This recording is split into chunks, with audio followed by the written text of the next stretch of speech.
Good evening. We'll do some down tempo.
No do do do.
Mm-hmm.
Not much to say today, I'm afraid.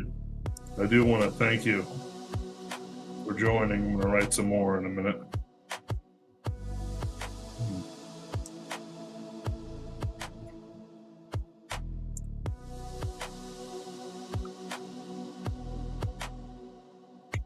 Keep meaning to write superversive live stream of these.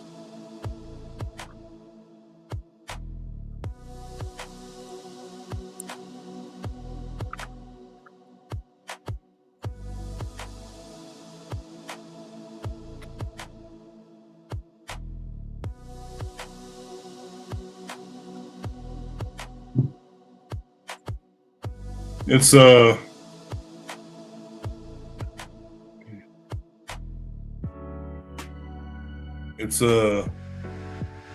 kind of weird because superversive movement's basically dead. There's some guys like John C. Wright and whatnot, but there's a specialness to it that quite frankly just isn't there. I mean, it hasn't been for a long time. It's very frustrating. It's kind of like a synthwave or something. It's just not there. It hasn't been there. Which is nothing lasts forever. But after the recent drama with Richard Polinelli slandering John De La Rose about him supposedly beating his wife, which went through a nasty divorce. Like, quite frankly, if it comes from a divorce, I just don't give a shit.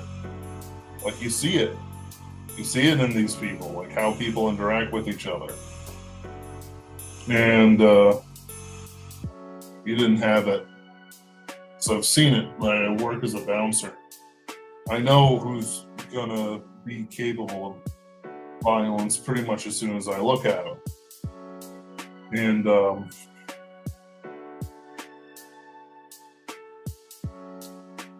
you should develop that in yourself as much as you can anyway. With that sort of thing, it's like, no, I don't like it. I got called a whore and a Nazi and other things like that, and it's like, I'm not into this stuff. I'm just not into it anymore. I don't want to pretend to play these games. I made a comment earlier. Sarah Hoyt made a comment, and it's like she was one of the ones who derailed the Rabid Puppies, because she couldn't take a bit of banter from Vox Day, which is just stupid. It's just stupid. He's been the same fucking person for, pardon my language, he's been the same person for decades. He's acted in a certain way every time anyone's ever interacted with him. And he says something that's fundamentally true, and you get offended by it, and you blow up this thing and split, and it just continues on in these purity spirals. Fundamentally, I don't think the right wing can pull anything together without someone actually powerful in the mix. And I'm not talking some technocrat, in a yacht somewhere. He's got Palantir. He's making a Tolkien reference in his business, guys.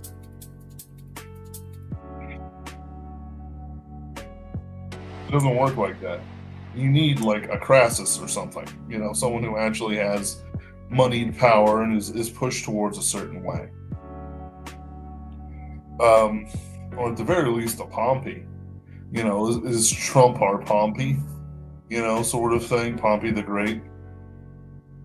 And it doesn't do anything. It doesn't do anything for anybody. And then you're kind of stuck with it, right? So you're stuck with these things, and it's I'm looking for some way to revive it. But it only works with groups that are willing to revive it and people who aren't willing to sabotage it. Like Declan Finn sabotaged Anthony on some things, and I'm pretty sure I've been sabotaged too. I don't know for sure because no one's ever said anything, but I know how they act in person. They're avoidant as hell. They can't handle conflict. Oh, I'm like this. I don't bluff.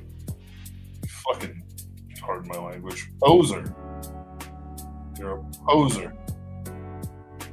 You've always been a poser, Richard Molinelli. You've always been a poser. And I'm just tired of this thing. What am I supposed to do with Superversive and stuff like that? It's well, it's not yours. You're just a young guy. I'll outlive all of you. I could gain 200 more pounds and I'd still outlive all of you. I could hit 800 pounds and I could still outlive you. But the thing is that when it comes to movements and stuff like that, it's I just don't have the patience for it. I actually hate, it's not funny to me. This is ridiculous. She says, Sarah Hoyt says, you don't want a civil war. You really don't want a civil war. The left doesn't either. It just thinks that it does. It wants to Hank Fincher. Civil war isn't here yet. Civil war is with some guy, and he's actually right about this. This was when some guy in a Kentucky plates, it's civil war in the low levels. Kentucky plates with a Trump sticker gets run off the road in Massachusetts by the locals so they can disappear him. Civil war is when some guy in New York is on a biz trip to Arkansas, shoots his mouth off to the wrong guy about MAGA or Nazis, and is similarly disappeared. And by the way, Massachusetts, you can be found. You're just not getting found in Arkansas. You're just not. It's, they'll blame the Clintons for your disappearance. It's when Antifa stops targeting ICE and starts targeting the local Target or grocery store in a Republican stronghold, offing everyone who walks out. It's when Republicans, and they'll do that too. Just because it's targets the white middle class woman area, and they're usually unarmed and don't have guards or anything like that, or people to protect them. And it's when Republicans stop waiting for the DOJ to do something, infiltrate an Antifa to sell themselves, and have their informant take a leak in half a dozen tubes and NVGs and rifles go in and take the whole cell out. That's the sort of thing we're looking for. You don't want that. You don't want a civil war. You don't want a civil war. The left doesn't either, just thinks it does. And it's the thing is, everyone's libertarian butt is absolutely going to be the worst part of it. This is what I said. The thing that will suck the most about civil war will be libertarians, fake Americans betraying people over some stupid shit and then being self-righteous about it. You can't just ignore them. They're gammas, all of them. It's bad in the right sphere, as in the writer sphere. It's going to be worse when we're trying to take back a city, and a libertarian goes, "Oh, what about me? We don't need cities, even though they're the seat of power, transport, population, energy, and industry for an area. We're going to have to kill a lot of blacks and such for it, even though they are Somalians. They're just as American as me." Besides, the commander was a dick to me about not updating my location on Instagram. Uh, Look at my. The next thing was the only cure being decimations and preemptive betrayals to loot the moron. Like it's one of those things. Like if you go out to do something, right, you should do it. The thing is that when you're stuck having to worry about sabotage, people betraying you, this and that. Oh, Ben, don't you think about what somebody who hates you is doing? What he thinks about your ideas? No, I don't think about that. I don't think about that at all. I just hate them. Like, what am I supposed to do about it? Well, you should apologize. Call me a whore first. It is slander. It's a matter of fact. You can read it, or libel. Uh, you can read it. The what Declan Finn said to me all those years ago is a matter of fact. I kept the emails. I've kept the emails from Richard Polinelli too. Anthony has some things concerning Declan that have been told him. It's like, what are we supposed to do with that? Can I punch him? No. I can't be violent? No. Even though I know they're physically cowards, I can't intimidate them even a little bit, be a little wrathful? No. Oh. Oh, I see how it is. And that's it. That's the cycle. Like, dealing with people who betray you within your own movement, right? Like in the left, if there's an actual honest to goodness betrayal, that person is exiled at the very least. They experience the loss of their friend groups. They experience the loss of their jobs. They experience every bad thing because the left has foot soldiers, troon soldiers, who will spend their entire lives doing this and ruining yours. They're already ruining theirs. They should bring you down with it. That's why I believe that Voxay has such trouble. There's two flows that he experiences. One flow is a flow of calamity from angry gammas and troons, stuff like that, who attack him. Right? They hate him. They're going to attack him. He tells them the truth that they're not a woman. So they're going to spend the rest of their time until something else happens, blocking them. The second bit is that he had, I believe, his father was a part of Enron. If I'm getting the facts right, he was arrested for it and put in prison for it. And he has a whole lot of tech experience with cards and technology. If there aren't actually powerful people, like we're talking, not like Peter Thiel, not that I don't think he would. I don't. He doesn't. I'm not gonna say, but I don't know who. But it's like there's clearly a second row of people who may or may not be. Let's just call them the wicked overlords. It's not like a wicked overlord, it's a game overlords or something. A tech overlord or something like that. Not the dark overlord. That's the man himself. But it's like there's clearly the second flow from these guys. Either he's been told directly, which I don't think they'd be that stupid. Or there's just like some sort of floating standing order that people in the know look to have. Like there's a system beyond the system that we see. Like in JoJo's Bizarre Adventure in the recent arc series, it's like, he's looking to control, like he wants to set himself in a mechanism that gets him more money, more fame, more powerful. Jodio, that's what he wants. The main character. He's gotta learn, to be a hero of some kind or something. I'm not quite sure where this thing's going, but it's like there's multiple layers of mechanisms going through these things. And it's always easy to focus on the public mechanism of a deranged troon shooting somebody. Right? That's easy, right? That's like almost the wildlife. Then the next step around is, by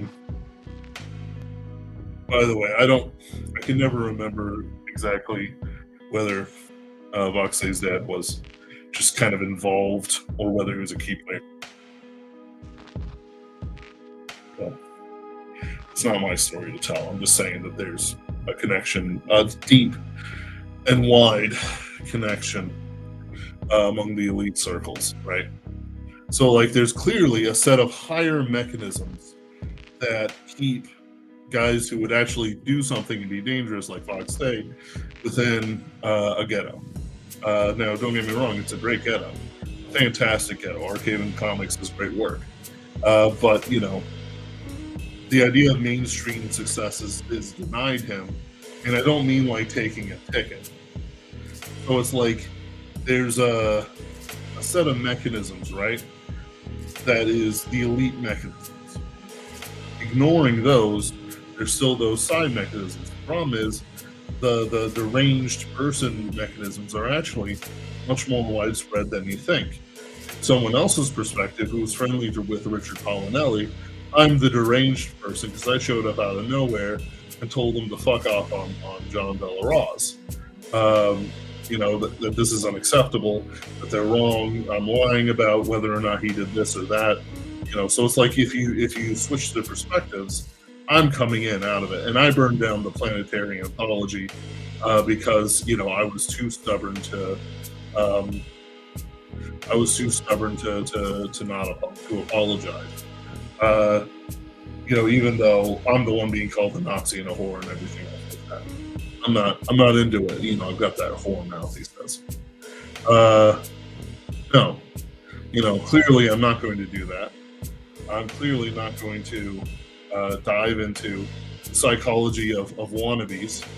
You know, oh, you're mad that I said that you barely advertise anything and so you barely sell anything? Today's book sale didn't have all that many sales. You know, it had a couple hundred. People bought multiples, right? It's not like each sale is a new person who bought a book. It's one person buying like the full rack because it's 99 cents per, and for $20 you get most of the ones you don't have. You know, it's not the victory that you think it is. It can't be. Like, each sale is not an individual person, unless there's some metric I just didn't read about. My eyes ranked over. You know, that said that each individual was an individual IP or something like that. You know, it's doesn't quite work like that. You know, John C. Wright profited as he should, but it's you know, relying on that sort of thing is great, but like at the same time, you know, if I check his posting, he talks about his publishing less than I talk about Pinkerton's Ghosts. You know, maybe that one might actually be a little bit false because I don't really talk about Pinkerton's Ghosts unless I got a new episode. But the whole thing is a sham. How can you work with these people? How can you work with the personality of these people? You can't. Richard Polinelli was going to burn down the thing anyway sometime. He just wanted an excuse. He folded really quick.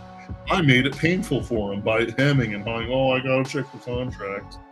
Well, I can take it down anyway. Yeah. You can't remove my name, though.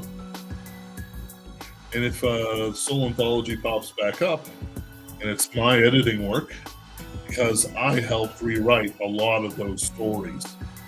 See what I can do. There's some things that you can do for free, or for cheap. Well, maybe I won't do anything at all. Maybe I'll just put it behind me, but you know, like, what are the choices here? You know, it comes back around. You have these people, right, who are treasonous snakes in their baseline. You know, these libertarians. They cannot be reasoned with. They cannot be mistaken for something that can be reasoned. If you speak to them and you offend them, which is one of the points I made to Richard, I'm like, look, if you're treating me like this, the second John C. Wright breaks reservation, you're going to come after him too. Oh, I wouldn't do that. He's my friend. Yeah, sure, I wasn't your friend, but at the same time, it's like if you, a publisher, are acting like this, you will betray your friend. It's almost meaningless to them to do this stuff. But it's it's like when you're dealing with like an actual civil war situation, when you have to depend on other people for your lives, if somebody down the line hates you for real, will burn down a portion of a literature thing just to spite you. Like how can you go to battle with this person at your back? You can't. You just can't. If you're having to deal with people who are like, yeah, so this is how you banning pornography. Well, we really think it was a societal ill, and when we make society, we're going to ban pornography and put it aside as a vice as it was before. I don't agree with that. I want free speech. Well, we are not doing free speech anymore. It was a failure. Enlightenment is a failure. We don't have liberal values. Well, I don't like it. I think I should have whatever I want. I should have free speech, whatever I want. Sir, like you can't argue with that kind of autism. You're going to die and he's going to shoot you in the back. Like it's hard to deal with, like, because some of them, like, the more regal ones, like Stephen Carson and stuff like that, actually understand the difference and understand friend enemy distinction. But it's like it's when a cop goes up to somebody and the first thing out of the mouth of the person he's pulled over is, "I wasn't driving, I was traveling." Like, you can hear that man's eyes roll. So yeah, it's kind of like that, right? Like it's all this talk, all this nonsense. It just gets under my craw. Like, I don't like it. Having to think about these things. And it's like, oh, you don't have to think about it. Yes, you have to think about it. You have to know who your friends and enemies are. You have to know, like, how people stand to you. I've already forgiven Richard Polinelli for saying I have a whore mouth and calling me a Nazi and stuff like that. I'm not going to take vengeance for that. I've set it aside. I've waved my hand. I didn't absolve him of slandering John De La Rose. That's between him and John De La Rose. But I said, not that I said it publicly, but it's like, I will not take vengeance on these insults. But they happened, and they should be remembered. I think really what's bothering me is the whole forgiveness stuff that people are going on about. I mentioned this yesterday, I think, or last night, where it's like people are going on and on and on. They're still going on about Charlie Kirk's wife, saying she forgives him.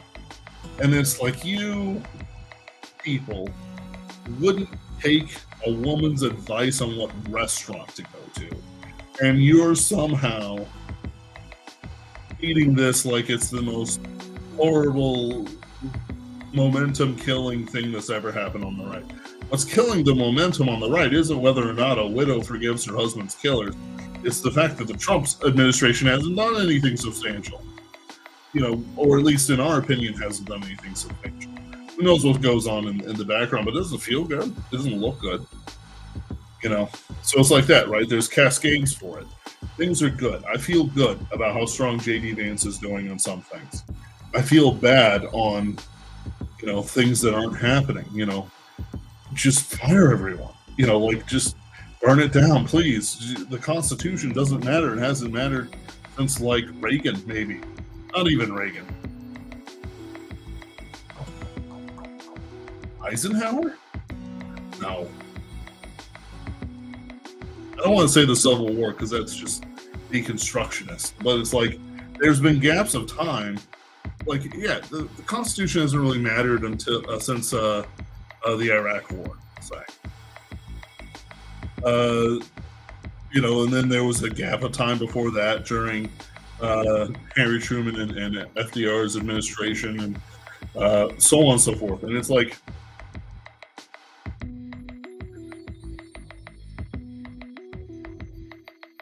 like just rebuild it. Just please do what you can. It feels bad to be stuck on things forever, always on the same news cycle, this and that. Another white girl murdered, another Republican politician killed, or shots fired in an ice, or a church shot at by some deranged man in a dress.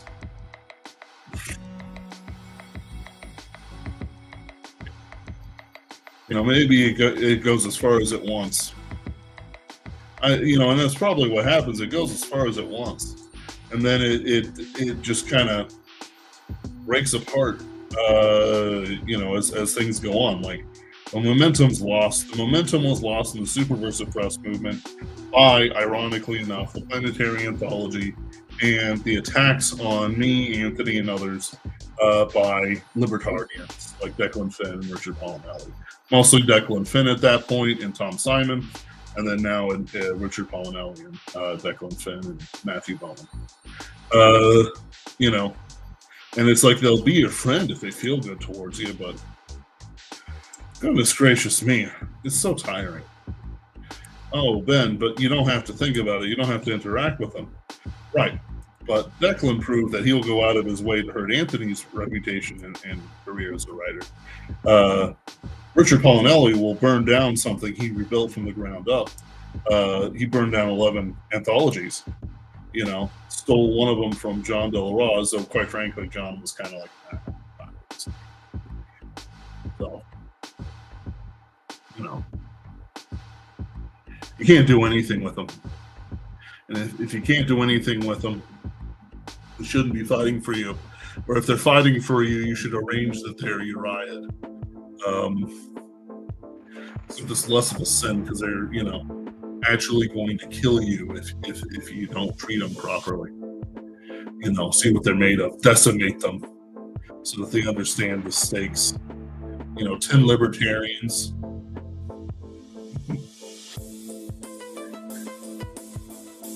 Sir, I believe in free speech and voting. Don't worry, you're going to vote for which one of you 10 is going to beat the others to death. That's a euphemism or something like that. I can't remember what the Latin is for 9, but it's like neuf. For 9 is neuf in French. We're going to vote about which one of you 10 is going to get beaten to death by the other 9. Isn't democracy great? Sir, I believe in a republic. Okay, that's fine. I have appointed the other 9 to be senators. By the looks on their faces, they will be glad to beat you to death.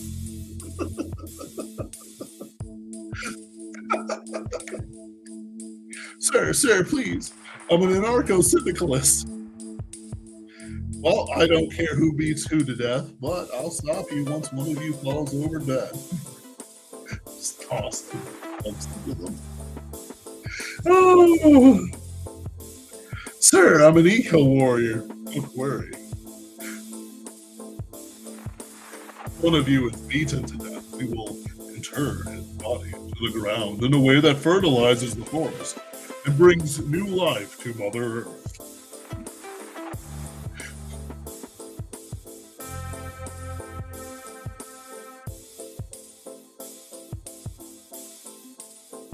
Sir, what are you? I'm a nihilist. I'm fine with this. Oh. Okay. Pardon me. Carry on. Sir, I'm a monarchist. Don't worry. We'll call the one who gets beaten to death the king. No. We'll call the one who throws the first stone the king. And he'll be your sergeant in your penal squad. There we go. Sir, I'm a communist. How did you get here?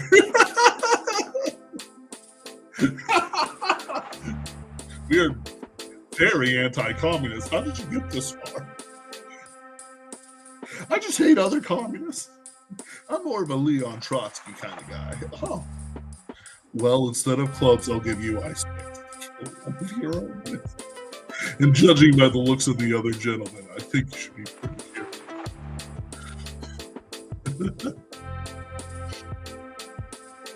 It's another form of government. Sir, I support the tyranny. Don't worry, I am the tyrant. And I order the other 9 to be chewed to death. No, they have to vote for it. Doesn't work. So the forms of government: tyranny, well, oligarchy. Sir, I believe in the oligarchy. Well, we shall decide, we shall look at your records and discover which of you are old enough, which 3 of you are the oldest, and they will choose who gets beaten to death.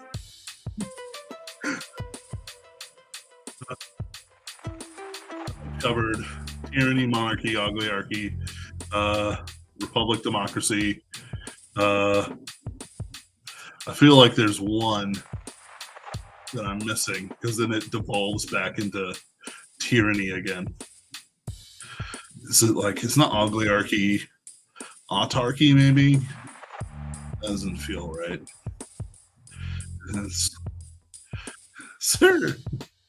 Sir, I have bribed the other ones so that they will not beat me to death. But if they beat you to death, they can split the money among themselves. There we go. Yeah, I think that's all the principal forms of government. Sir, I believe in a Confucian state where we take tests to determine which of us is least capable, and that man should be beaten to death. Confucius say. That's fine, but I'm not giving you clubs, I'm only giving you your pens. Oh, pardon us.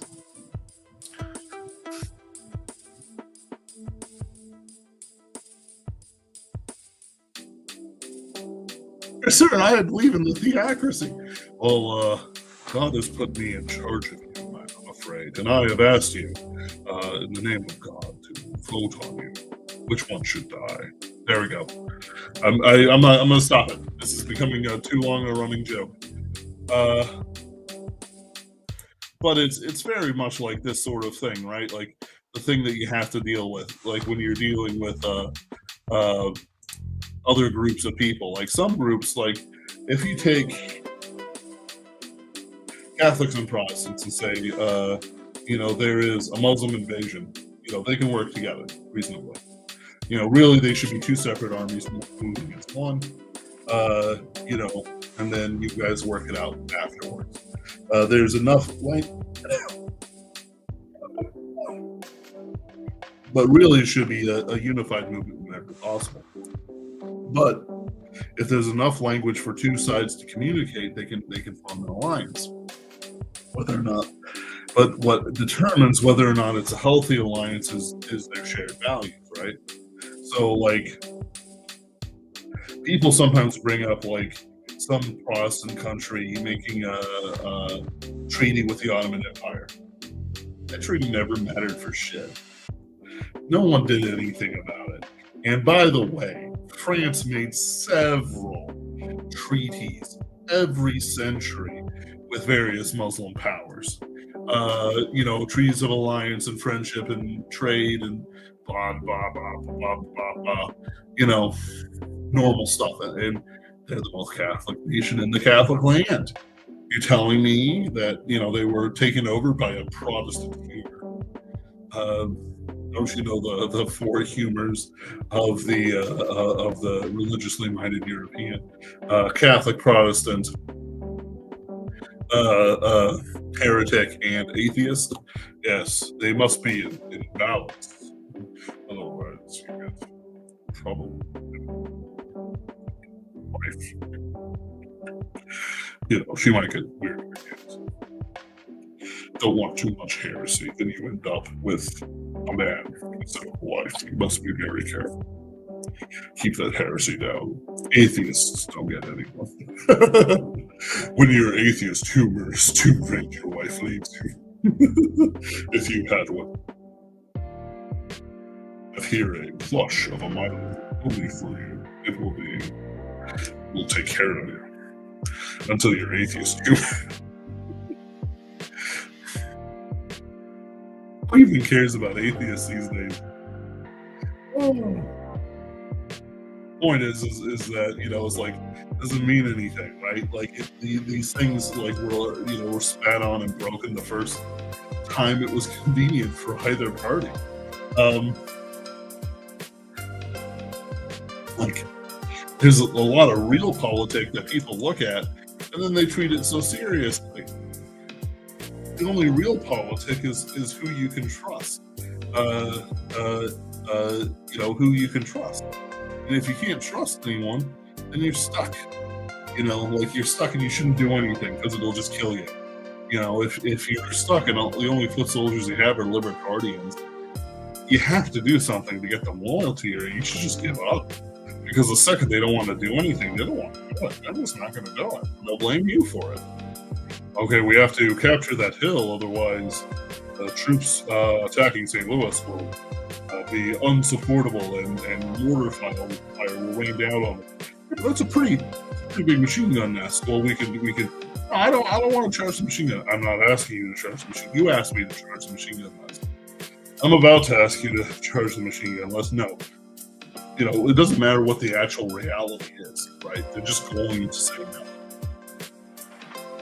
So that's what we're seeing, right? Like in the grand scheme of things, the left is psychotic. They're actually quite loyal to each other in a demoniac fashion. They're not going to betray. They're not going to tell the pigs on you or anything like that. And if you say the pigs are after me, they'll try to hide you. Not that they'll do it well. Their counterpoint is that they're confident. But they had confident men like Bill Iyer and others who were bombers and part of the weather underground, who went from house to house. Like, how do you get enough material for hundreds of bombs in a year? Like, how do you do that? I can't even conceive of it. Like, it's like you just buy enough fertilizer, and you bomb this and you bomb that, and you make these arguments and send these manifestos, blah, blah, blah. And it's and the right is like very competent people, but it's like you can't deal with it. In the end, the best things that are happening are done by a small group of highly motivated people, like who are competent and not willing to dive into drama. It's like Vox Day, Ride Nationalist, Nathan Hood, a whole bunch of other people are trying to do things, and because they're more careful about who they let into their tent. Like I find myself at least confident on something. Not because of anything I'm doing. It's just I'm more of a face and a voice. When you're showing up to do the show, like you're not. Your competency, I guess, isn't performing. But it's like when it's like he's doing this, he's doing that. This person's doing this person's doing that. You just have to let them do it, and you have to support them. It doesn't matter what it is, right? You just support them. The Nathan Hood thing I'm doing with them, I told him, look, it's your show. I'll help you in the way you ask. But, if you want to suck, that's on you. If you want to start again or do something else, that's on you too. I'm down to help you. It's just like I'll go for it. I'm not going to die on a hill. The guy who's starting is unwilling to stay. I think he appreciated it because it was like it's like, okay, what's the actual limit to what you're willing to do? The person in general, like when you're speaking to somebody, you should know how far you're willing to go on anything. For Nathan, I'm not willing to really give money. I don't have a lot of money, and I need to spend it on my covers and stuff. And if I don't get good covers, I don't have good looking books. So I don't even get a little bit back on some of the stuff. So it's like that's a limit. That's a hard limit. I can't be there. Um, for other people, it's like my bouncing job. I'm just not willing to die for some drunk. You know, and so I'll be very good at calming people down. I'm not going to fist fight over someone trying to take a beer bottle or something like that. It's like, well, that's the limit. That's the limit of what I'm willing to do. Sorry, buddy. I know you paid me for defense, but this dude's waving around a knife. I'm just not doing it.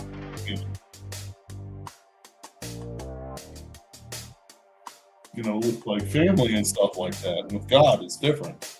But with your daily life and stuff like that, and if you want to participate and help out with different groups,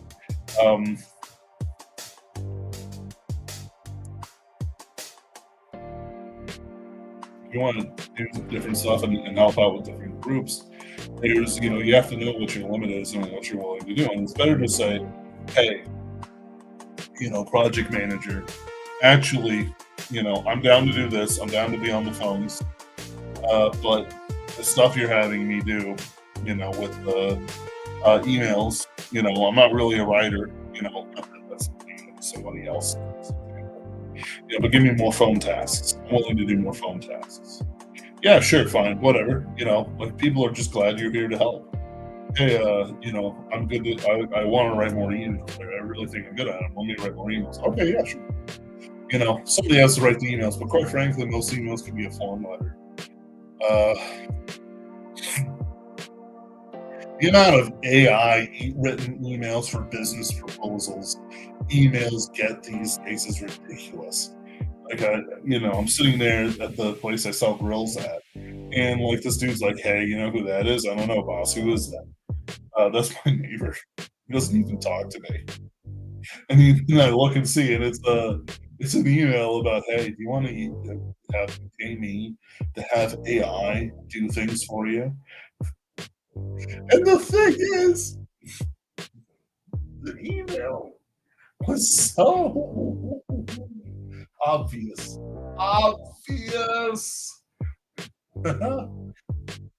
Obviously written by AI. It was just nonsense. Like it was disjointed. We're atomized individuals. You have to worry about dying alone these days. They're paying me to use AI to help your business. And you pay me your money, and I don't actually do anything. That an AI can't just tell me what to do.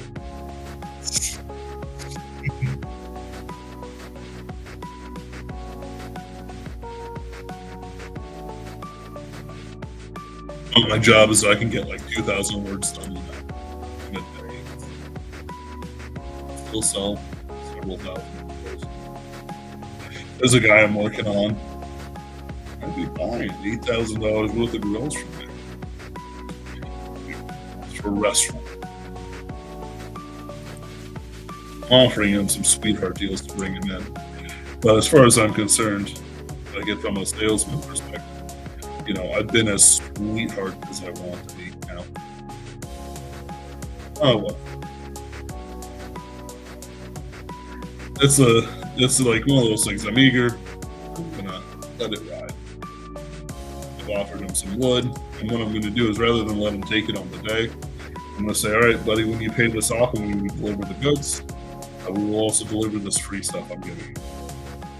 He's not gonna like it, but he'll accept it. And this way, I guarantee that he pays. I also guarantee that he fills out the invoice. Maybe it's dumb. Most of my selling is just saying random bullshit. There aren't lies, true stuff, but I'm just saying things and what hits and I talk about it.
What else is?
Ba, ba, ba, da, da, da.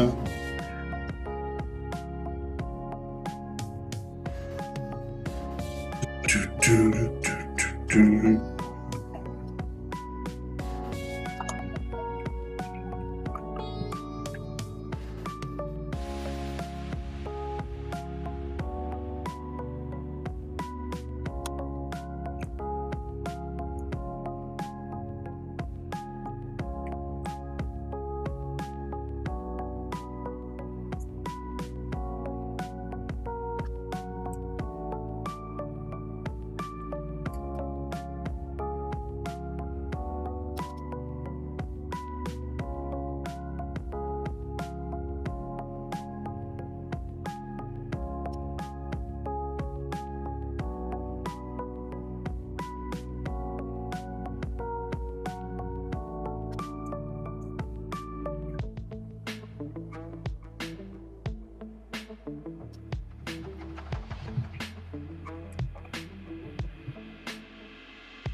Yeah, that's a word.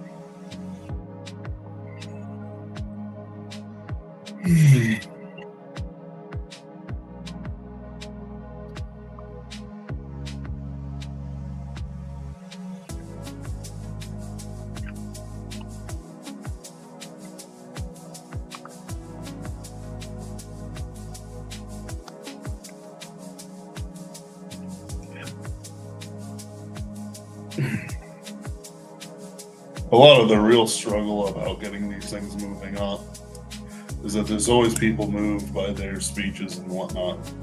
And you have to just be careful about that and explain your position. Like, I didn't know that John Del Ross had apologized for, making that meme where it looked like Larry was going to shoot at a bunch of liberals. Larry took offense. He has government. He's done some work for the CIA in the past, training guns. And there's no way in hell it was that simple. It's never that simple with the CIA. But it's one of those things where it's like it probably pissed off people around Larry more than Larry himself. Like that's the way these things usually go. But it's one of those things. Like the narrative around it was that John Del Ross was unrepentant. Then it's like, oh, actually, I did email him and try to apologize to him. Right? It's like, it's one of those things where it's like, yeah, no, I dig it. Maybe Larry was just looking for an excuse or something. Because I know people who have done it to me. They look for an excuse to cut you off, and then they just take it. But, it's like that. Like other people, sort of piled on John on different things, and it's like I understand some of them because they're reasonable people, or at least they seem to be reasonable. But at the same time, it's like the culture that you might have had was always like this and worse because we didn't know about all the evil shit people like Marion Zimmer Bradley were doing. But also, it's like I don't know.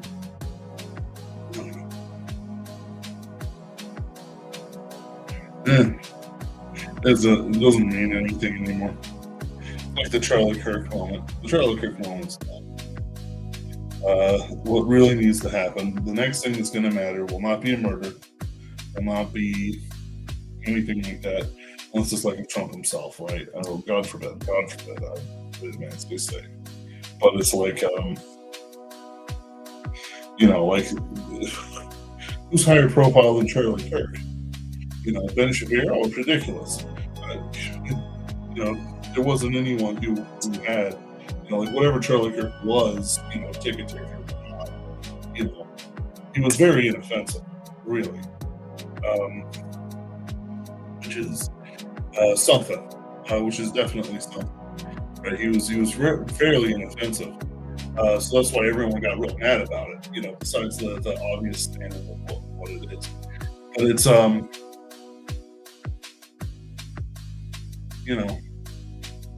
it's like times are changing. Quite frankly, especially with artists, there's only ever going to be a few friends who are loyal to you. And, I see it time and time again. Like, I've studied actually relationships between artists, how they viewed it, how they interact with each other. And the two things you could rely on were a rivalry or a true friendship. Not even every friendship, like mentors, brothers, people who had sex with the same people. It's just, I don't know what the F or Byron was up to half the time. But, he had people around him. But it's, for years, longer than you think you should have. Probably longer than you tolerate it. But it's like, you just have to kind of have to live with it. See if I can break 1,500.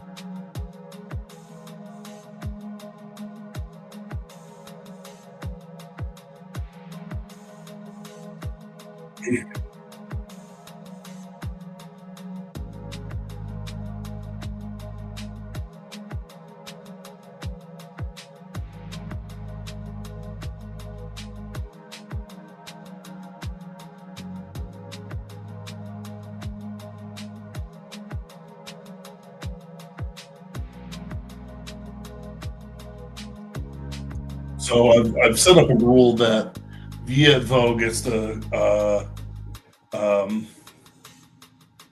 pilot, in a way, the ambassador of Algol for one kill, and that kill has to be Jack Morrow to satisfy Viet Vo. However, what's going to happen is I'm probably going to have a random homeless guy get shot or something. Just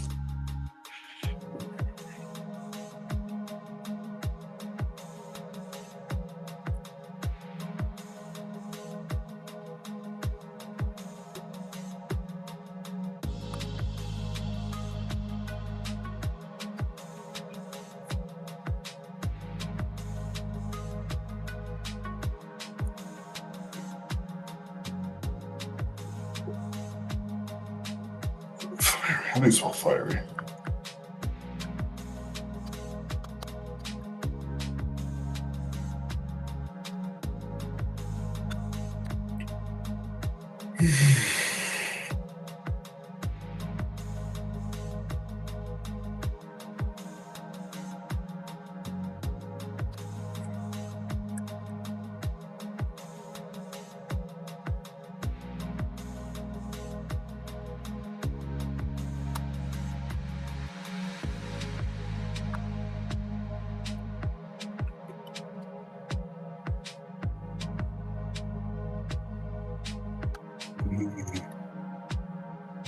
You should always have your character do different things. So, like, if he's already leaped, so really he should dodge.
There we go. All right. I'm about halfway done, give or take. Like, yeah, I don't know. I'm gonna finish talking. Like, I can't. I'm gonna say something stupid if I keep talking. You know, like, one other thing I've been thinking about pretty carefully is the idea of elite theory versus the mob, right? Like, not mob like mafia, but like the mob of people. Because it bothers me that people keep talking about elite theory and organized minorities, but I keep reading about people being afraid of the people. And, you know, like, if, like, people who are used to power shouldn't. So, in other words, There's something more happening than just, the populist delusion. Like, I think the populist delusion is actually something modern, like in the last 70 years, but not in like the 1850s. Anyway, there we go. That's the thought. That's what I'm thinking about on and off forever, or not forever. Eventually, I'll come to an answer that I'll like. Anyway, thank you guys for coming. Do check out Pinkerton's Ghosts. We have a subscribe star that you can link to on any episode if you go to my account. It's Defend Common. It's a Christian horror anthology podcast I'm sure you will love. Thank you guys for listening in. I really hope you enjoyed it. Leave a comment or something like that. I'm not going to change too much on what I actually do, but so it's nice to get that kind of encouragement.